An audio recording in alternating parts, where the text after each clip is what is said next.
नमस्कार, दर्श न्यूज में आप सभी दर्शकों का स्वागत है। मैं प्रीति दयाल आपके साथ।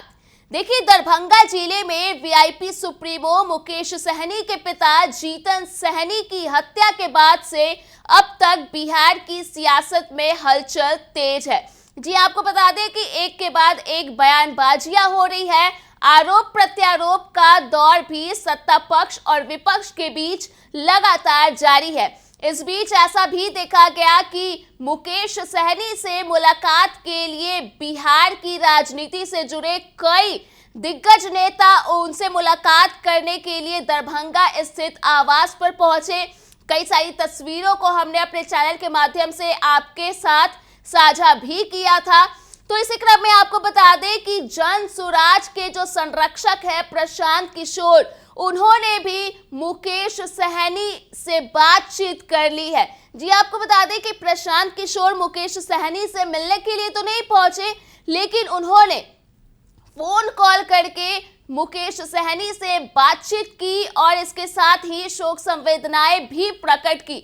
वहीं मुकेश सहनी से बातचीत के बाद आखिर जीतन सहनी की हत्या पर क्या कुछ कहा है प्रशांत किशोर ने, आप पहले खुद सुन लीजिए। देखिए, मुकेश जी के पिताजी की जो हत्या हुई है दुखद है। पूरे राज्य में लोगों ने उस पर टिप्पणी की है। मेरी भी मुकेश जी से बात हुई है, मेरे उनके मित्रवत संबंध भी हैं, तो मैं संवेदना व्यक्त कर रहा हूँ। किसी के इस तरह की दुर्दांत हत्या हो जाए, जघन्य हत्या हो जाए तो खराब है ही, लेकिन ये समाज में फैले हुए व्यापक जो लॉ एंड ऑर्डर की सिचुएशन है उसको दर्शाता है।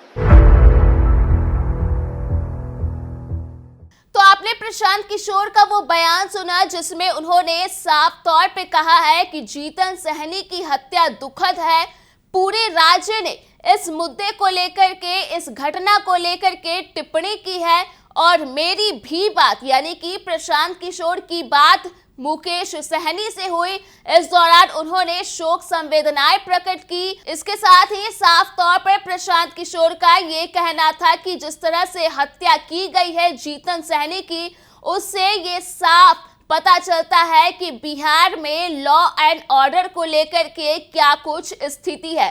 तो साफ तौर पर देखा जा सकता है कि जीतन सहनी की हत्या के बाद बिहार सरकार, या फिर ऐसा भी कह सकते हैं कि मुख्यमंत्री नीतीश कुमार पूरी तरह से घेरे में आ गए हैं, विपक्ष के निशाने पर आ गए हैं। साफ तौर पे देखा जा रहा था कि बिहार में लॉ एंड ऑर्डर को लेकर के सवाल उठने शुरू हो गए और इसके साथ ही प्रशांत किशोर ने भी आगे मुख्यमंत्री नीतीश कुमार पर जमकर कटाक्ष भी किया है।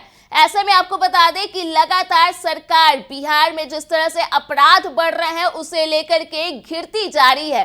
हालांकि मुख्यमंत्री नीतीश कुमार ने एक्शन लिया और कल ही उन्होंने लॉ एंड ऑर्डर को लेकर के, विधि व्यवस्था को लेकर के बैठक की और इस बैठक के दौरान उन्होंने सारे आंकड़े के देखते हुए तमाम अधिकारियों को दिशा निर्देश भी दिया है। लेकिन विपक्ष जो है वो लगातार सरकार पर हमलावर बनी हुई है और लगातार जिस तरह से अपराध हो रहे हैं उसे उजागर करते हुए सवाल खड़े कर रही है।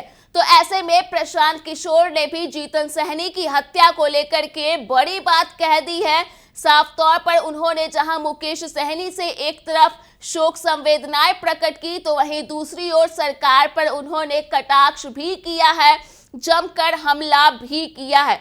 तो ऐसे में अब जब मुख्यमंत्री नीतीश कुमार ने बैठक कर ली है लॉ एंड ऑर्डर को लेकर के और तमाम अधिकारियों को निर्देश भी दे दिया है, टास्क भी दे दिया है, तो यह देखना दिलचस्प होगा कि आगे आने वाले दिनों में आखिर बिहार में जो क्राइम का ग्राफ है वो बढ़ता है या फिर घटता है या फिर क्या कुछ सिचुएशन होता है, यह तो देखने ही वाली बात होगी।